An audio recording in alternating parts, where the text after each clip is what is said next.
Sasa hizi karibuni sana kwenye channel yangu. Kama hujasubscribe kwenye channel yangu, tafadhali please na kuomba sana usubscribe, ulike na ushare kwa wenzako hii video. Watu wengi sana wamenifuata DM, wengine wanauliza kule Telegram hata WhatsApp jinsi gani ya kuscan host ili upate free internet. Ni jinsi gani ya kuscan host upate free internet. Na wengine wanauliza tool gani tutumie na nini. Sasa leo naenda kuwaonyesha kila kitu. Naenda kuwaonyesha tool ya kutumia, naenda kuwaonyesha namna ya kuscan. Sawa, tool ya kutumia yani kifaa cha kutumia cha kuskania. Naenda kuonyesha ni jinsi gani unaweza kuscan na ukapata host ya kufanya tunneling kwenye VPS yako, alafu uweze kupata free internet. Okay, sasa namba niende kwenye video haraka haraka nisipoteze muda. Cha kwanza kuna kitu kinaita Tmax. Nafikiri watu wengi watakuwa nakifahamu. Nionyeshe hapa. Tmax ni hapa. Hii ni application inaitwa Tmax. Hii lazima uwe na hii application Tmax. Huku ndo tutapokuwa tuna run hiyo tool yetu tuweze kuscan host. Hii hapa Tmax. Nitaifungua kwa ndani. Inakuwa mfumo wa code hivi. Kwa hiyo unakuwa una uwezo wa kuandika vitu, lakini pia inakuwa inaandikwa kwa codes. Kwa mfano nikitaka kuupdate nitaandika pkg update. Unaona, nikibonyeza okay utaanza kuona kama yanavyoonyesha hapa kwenye mfumo, inakuwa inatuupdatea mfumo wetu. Kwa hiyo hii Tmax ni application au ni software ambayo inatusaidia sisi tuweze kurun tool yetu ambayo inaweza kutusaidia kutafuta hosts zetu ambayo tunaweza tukaifanyia tunneling kwenye VPN na ikafanya kazi kwa free internet. Okay, sasa ngoja imalize kuupdate hapa. Ukimaliza kuupdate hapa hapo kama tayari, lakini ina step mbili kwenye kuupdate. Lazima uupdate na lazima uupgrade ili uende kwenye latest version, ili ukiwa unafanya kazi hiyo unafanya kazi ya uhakika. Hapa tutaandika pia pkg upgrade.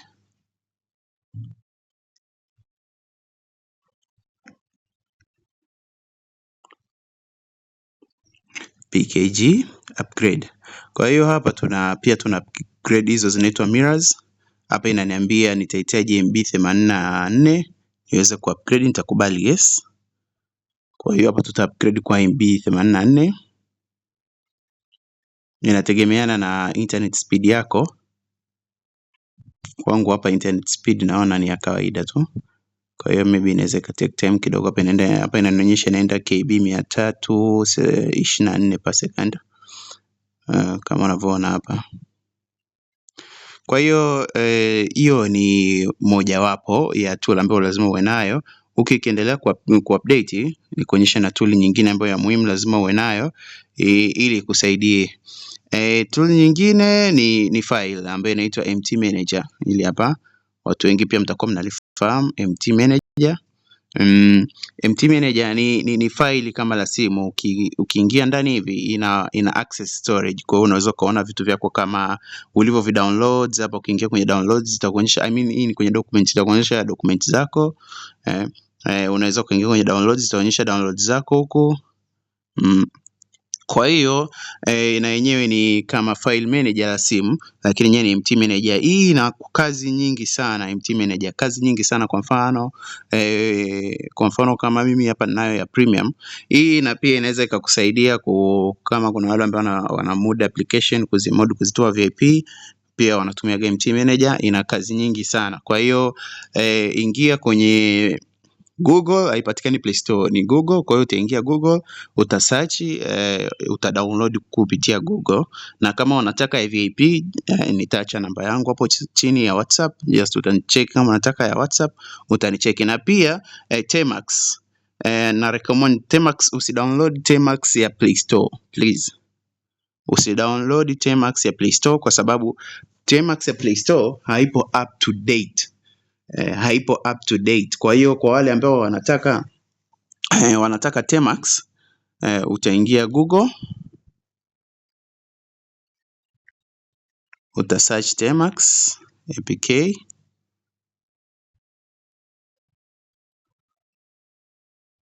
Naona mtandao uko chini kidogo. Umeona kama hivyo, utaingia Temax. Hapa itakuonyesha ya Play Store, achana na Play Store. Hapa kuna app moja inaitwa F-Droid. Unaweza ukaitumia pia F-Droid, utaingia hapa utaona.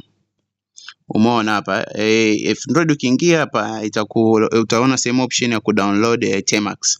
Kwa hiyo utadownload Temax au utadownload hiyo F-Droid. Ukisha download hiyo F-Droid, utaingia ndani, utaiupdate F-Droid and then utasearch pale juu, inasema ya kusearch kama Play Store, utasearch Temax and then utadownload latest version ya Temax, au utaingia hapo utadownload Temax, au unaweza Temax ukaingia kwenye GitHub repository yao, utakuta sehemu pa kudownload Temax. Kwa hiyo utadownload latest version yao. Okay, huku tukiendelea ikiwa inamalizia ku-upgrade hapa hizo mirrors. Ikiendelea ku-upgrade hizo mirrors hapa, nataka pia kuambia kitu kingine. Kwenye kuscan pia hots lazima uwe na files za domain. Lazima uwe na files za domain ambazo hizo domain zinakuwa za kawaida tu. Domain na domain, nikisema hivyo namaanisha ni kitu kama ile www.google.com. Sio lazima iwe na www, hapana, inaweza kuwa google.com. Ile ni domain. Domain maana yake ni kama ni kitu ambacho kinakuwa kama kinakuwezesha kufikisha, yani ni kitu ambacho unataka kusearch. Kwa mfano kama unataka kusearch kitu Google, kwa hiyo ukienda kwa mfano kwenye browser kama Chrome ukaandika google.com, itakupeleka Google, alafu utakuwa unataka kusearch nini kwenye Google. Kwa hiyo ile domain ni kama inakusaidia wewe kupata unachokitaka, yani ni source ya kitu fulani. Umeona? Kwa hiyo lazima utakuwa na list ya domains, na list ya domains, na unatakiwa uwe nazo nyingi, kwa sababu kuscan host uwezo kuscan host 2 au 3. Lazima uwe nazo nyingi. Kwa mfano mimi hapa nina ngoja nionyeshe sasa, japokuwa nikitoka hapa itaacha kuupdate na mimi sitaki ili situpotezee muda. Ngoja kimaliza kuupgrade hapa nitaonyesha. Kuna files ndani pale kwenye MT Manager ninazo ambazo zina domains. Nitaiweka kwenye comment section au nitaiweka kwenye description ya video hapo chini. Kwa hiyo mtu atakuwa na uwezo wa kudownload. Akiwa na uwezo wa kudownload, ndo pale atapoenda kuzitumia kuskania host zetu. Nitakuonyesha hapa jinsi ya kufanya. Kwa hiyo kwa sasa hivi naona kama itatuchukulia muda, cancel hii upgrade hapa, haina madhara. Alafu nita upgrade baadaye kwa sababu ya video, isitupotezee muda. Nitaingia kwenye file manager nikuonyeshe hizo domain zilivyo. Nitaingia kwenye downloads, alafu mimi nimezisplit, maana zilikuwa kwenye file moja kubwa. Ilikuwa kwenye faili moja kubwa, kuscan nayo inakuwa ni changamoto. Tuliyetu haiwezi kuscan domain kama milioni 1 kwa wakati mmoja. Kwa hiyo nimezisplit hizi hapa. Hizi hapa kama unavyoona zina MB 3 hizi hapa. Hapa nikisema nifungue, utaona hizo list za domain zilivyokaa. Umeona zilivyo Kuna Google, Facebook, YouTube, Twitter, Instagram, LinkedIn, kuna Microsoft, Apple. Kama unavyoziona hapa zipo nyingi sana. Ili file na MB 3, kwa hiyo MB 3 za domain. Yaani hapa kuna domain zaidi ya 200,000 na. Umeona? Kwa hiyo hapa domain zipo za kutosha. Ili ni file letu moja, mimi na file part 1, part 2, part 3, part 4. Kwa hiyo kwenye kuscan inachukua muda. Yaani tuseme hizi domain hizi domain 200,000 unaweza ikachukua mpaka masaa 8 kwenye kuscan. Kwa hiyo lazima uwe mvumilivu uskani. Kwa hiyo lazima uwe mvumilivu sana kwenye kuscan. Okay, sasa twende kwenye video yetu kabisa. Sasa hiyo tool mimi nimeshafanya installation kwenye Temax yangu. Kwa hiyo mimi nitaenda kuirun tu directly kwenye kwenye storage yangu ya Temax hapa. Kwa hiyo mimi nitaandika script yenyewe inaitwa Parafast. Itafunguka hivi. Kwa hiyo atakayetaka script please, nitaacha namba yangu ya WhatsApp, utani DM WhatsApp, usinipigie, just DM me. Kwa hiyo hivyo Parafast, ukishaandika hivyo Parafast, hapa inatuambia kwamba tuincha kitu kinaitwa CIDR. Nitakuja kukielezea siku nyingine CIDR ni nini, ni topic nyingine. Au hapa wanakuambia uingize domain au uingize file. Sisi tutaingiza file. Mimi na mafaili mengi, nina mafaili mengi, kwa hiyo mimi nitaingiza file langu hapa moja na nilijua ambalo lipo hapa tayari liko kwenye storage ya simu yangu.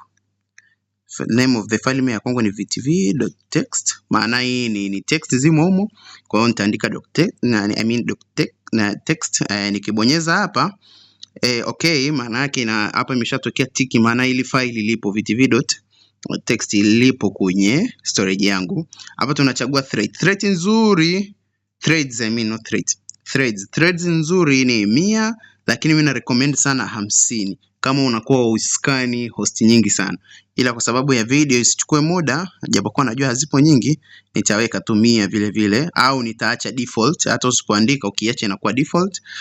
Time tunaweka hiyo sekunde 10 ni sawa. Sasa hapa tunataka result zetu ziwe saved wapi? Kwa sababu tukipata host iwe saved sehemu fulani. Kwa mfano mimi naweza nikaandika iwe saved kwenye file la king.txt. Umeona nafikiri ile file sina. Alafu hapa nikibonyeza okay, maana yake all results ambazo tutazipata zitakuwa saved kwenye file la king.txt. Alafu hapa kwenye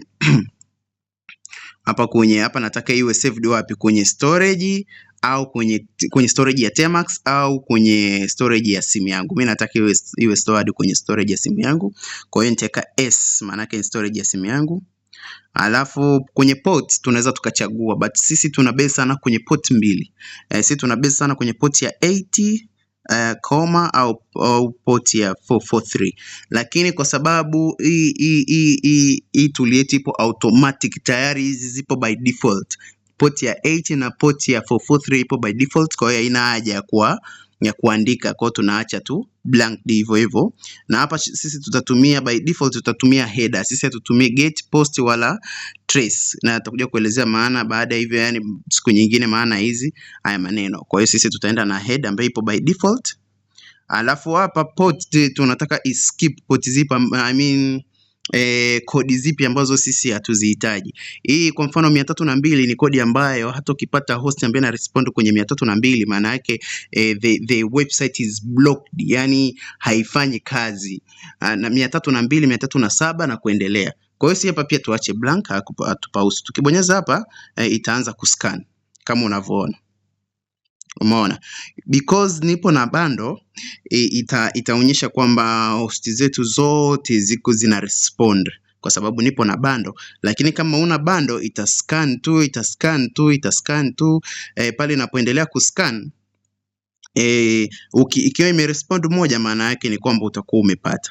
Ikiwa haijarespond, maana yake utakuwa haujapata chochote. Ukiona imerespond, hapa kuna vitu hapa nataka kuwaelekeza, lakini kwa sababu ya hii video leo haijabezi sana huko, ila ni cha muhimu sana kwenye kipindi cha kuscan host, lazima hivi vitu unavifahamu. Lakini kwa sasa hivi hapana, nitaelezea tu jinsi ya kuscan. Kama mmeona hapa, hizi ndo host zetu ambazo zimerespond. Hapa mimi nitachagua nataka nichukue host moja ya Cloudflare. Hapa niifanyie hapa,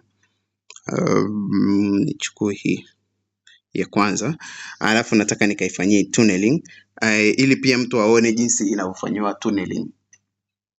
Okay, hapa tayari nimesha copy host yetu. Nitaingia kwenye server yangu, nataka nianza kuifanyia tunneling ili mtu aone hapa aelewe host ya Cloudflare inavyofanywa tunneling. Nitaingia kwenye server yangu hapo, lakini kabla ya hapo naomba niingie kwenye VPN yangu hapa. Nita-restore kwanza hapa, nita-clear, alafu nita-import. Nataka ni import file ambalo file ambalo tayari lina ili hapa, ambalo tayari lina kitu kinaitwa payload. Hii ndo payload ya Cloudflare. Okay, so hapa nita need to change something. Change hii, taweka hiyo. Ile ndo ile host yetu hapa, tutaiweka hapa kwenye proxy host, tutaweka ile host yetu. Port tutaweka 80 kwa sababu ni Cloudflare. Cloudflare haifanyi kazi na port tofauti na 80. Tutabonyeza okay. Na hapa tutafanya editing kidogo.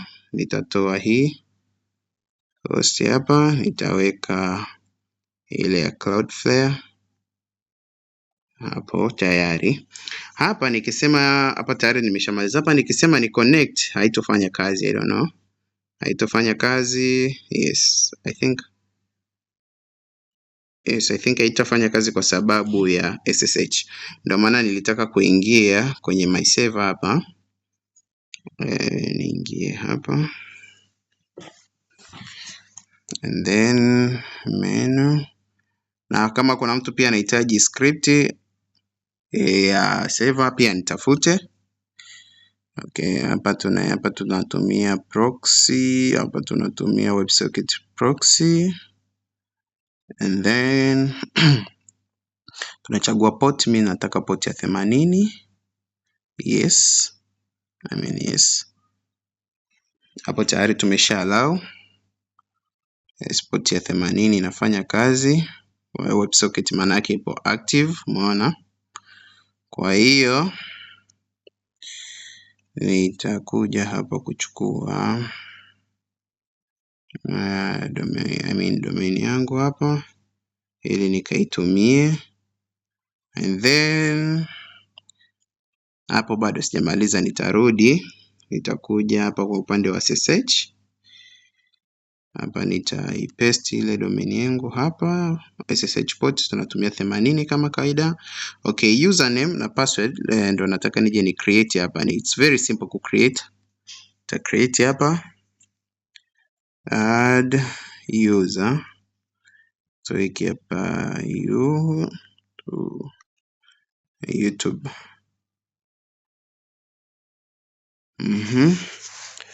Baada ya YouTube, password tuta create password hapa.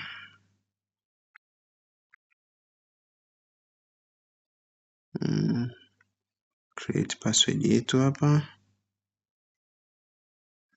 Okay, tutaweka tu, hizo hazina shida. Kama kuna mtu pia anahitaji script ya SSH pia, please nitaacha namba zangu hapo kwenye description, just ni contact. Kwa hiyo hapa tulitengeneza username. Username ilikuwa ni YouTube.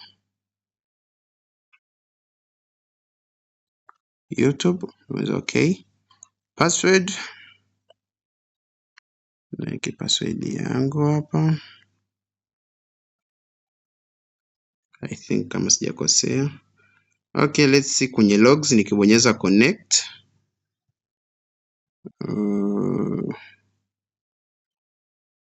Yes, exactly. Kama mlivyoona faili letu lipo connected. Kama mnavyoona faili letu lipo connected na linafanya kazi. Nikisema niingie hapa YouTube na linafanya kazi. Kwa hiyo umeona na faili letu lipo na linafanya kazi. Kwa hiyo hii ndo namna ya kuscan host, kuipata host na kufanya tunneling ya host ya Cloudflare. Kwa hiyo kama kuna mtu anahitaji scripts, kuna mtu anahitaji VPS, kama mtu hauna script, hauna VPS, kama mtu anahitaji script ya kwenye VPS ninazo, utani DM. Kama mtu unataka VPS kama VPS ninayo, utani DM. Kama mtu unataka script ya kuskania host kwenye Temax ninayo. Kwa hiyo nitaacha namba yangu hapo. Kama upo serious, please just don't call me, just DM me WhatsApp, nitakurespond on time. Thank you. Karibu tena kwenye channel yangu. Usisahau please kusubscribe, kulike na kushare.